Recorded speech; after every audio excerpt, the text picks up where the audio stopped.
Hey, what's going on, everybody? It's the CD guy, Johnny Z here. Thank you so much for tuning back into the channel, and today I'm going to be reviewing the new Pearl Jam studio album, Dark Matter. I guess you can say the waiting drove me mad, but now it's finally here and I'm a mess. Well, you guys know the lyrics to that song. Anyway, Dark Matter is finally upon us. Time for some fast album facts. This is the 12th studio album here by the grunge legends Pearl Jam, released today on April 19th, 2024 through Monkey Wrench Records and Republic Records, and it's the follow-up to Gigaton from 2020. Personnel on this album, of course, Eddie Vedder on lead vocals and guitar, Jeff Ament on the bass, Matt Cameron on the drums, Stone Gossard and Mike McCready on guitars, and it was produced by Andrew Watt, and don't forget Boom Gaspar on the keyboards. Time for John's 5, my top 5 favorite songs from the new album. Coming in at number 1, I'm going to go with Wreckage. This was the third single release, just came out this past Wednesday as a single, reviewed it here on the channel. I'll leave a link down below, but Wreckage, incredible track, great atmosphere created here on this song, and yes, it's very Tom Petty influenced, but whoever said that was a bad thing?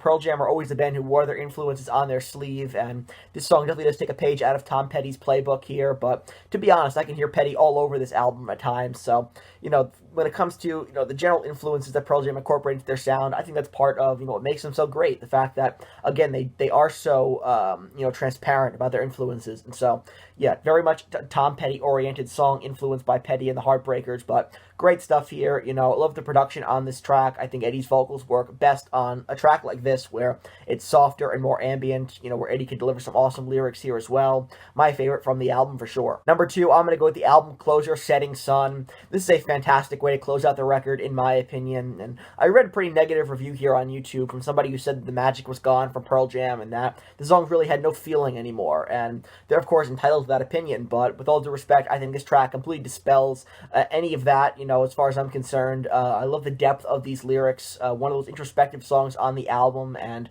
really great emotional vocal delivery here by Eddie Vedder as well. Pearl Jam do some of their best work when they slow things down a little bit, and this song is no exception. Can't think of a better way to close out the record than with Setting Sun, my number 2 and my top 5. Next at number 3, let's go with Dark Matter. It's the title track and lead single for the album that set the tone right away that this was going to be a Matt Cameron-dominated album. This is one of his finest hours on the drums in Pearl Jam, in my opinion, and the drum intro to this track hooked me right away. The range of Matt Cameron needs to be studied. The fact that he was the drummer for two of the biggest rock bands in the world, in Soundgarden and Pearl Jam, and he did great work with the both of them, is just a testament to how great he really is. Very underrated drummer, in my opinion, but really fun song here. It's upbeat with a cool vocal delivery by Eddie, who, of course, mumbles a lot during the verses, but then he enunciates the words Dark Matter super clearly, which, every time he does that sounds kind of cool.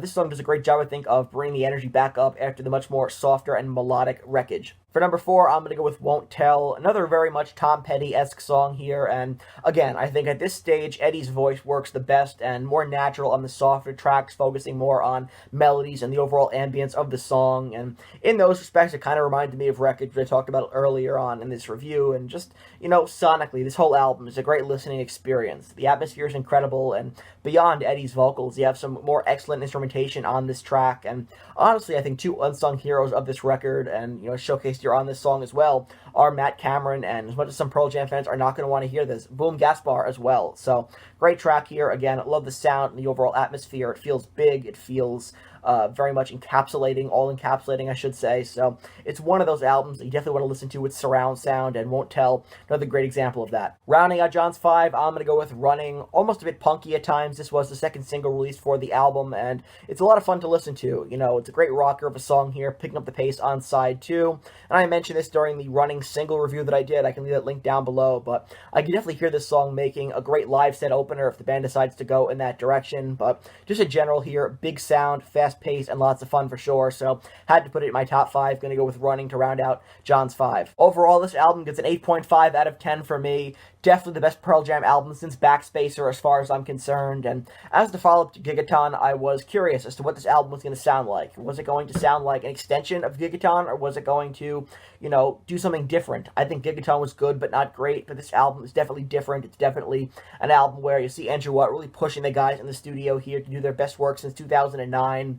Is it better than BACKSPACER? I think I still need more time with it. That kind of remains to be seen, but just for reference, I put BACKSPACER in the A tier of Pearl Jam albums, just below the S tier of all that 90s stuff, and so Dark Matter is already in really good company.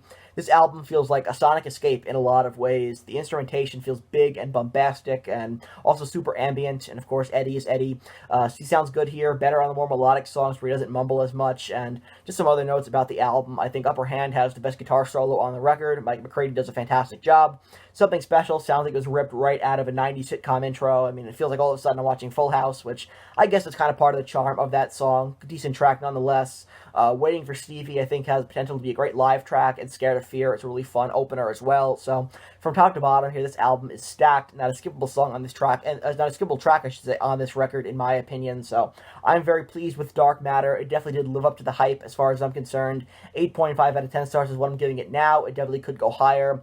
As I continue to listen, my copy is coming in the mail today. I've been listening on Spotify ever since last night, and so definitely excited to add this to the collection. I think it's an album that shows that Pearl Jam still have a lot left to offer, and I think it's definitely their best studio offering since 2009 with BACKSPACER. So, yes, very pleased, over the moon with this album, as a matter of fact. So, when it comes to some of the best Pearl Jam releases of the 21st century, this is definitely right up there with BACKSPACER. Like I said, 8.5, great album. Be sure to let me know down in the comment section below, what are your thoughts on this album, and do you feel like it's their best album in years? I definitely want to hear from you. So that wraps up this review here of the new Pearl Jam album, Dark Matter. If you enjoyed this video, please give it a thumbs up, subscribe to the channel down below. We are getting dangerously close to 2.5 thousand subs here on YouTube, so if you have not subscribed to the channel, please go ahead and do so. Turn on the bell for notifications so you don't miss a new upload. Lots of cool stuff coming this weekend with Record Store Day just on the horizon, so definitely want to stay tuned for that. And until next time, it's the CD guy, Johnny Z, signing off. Take care, everybody.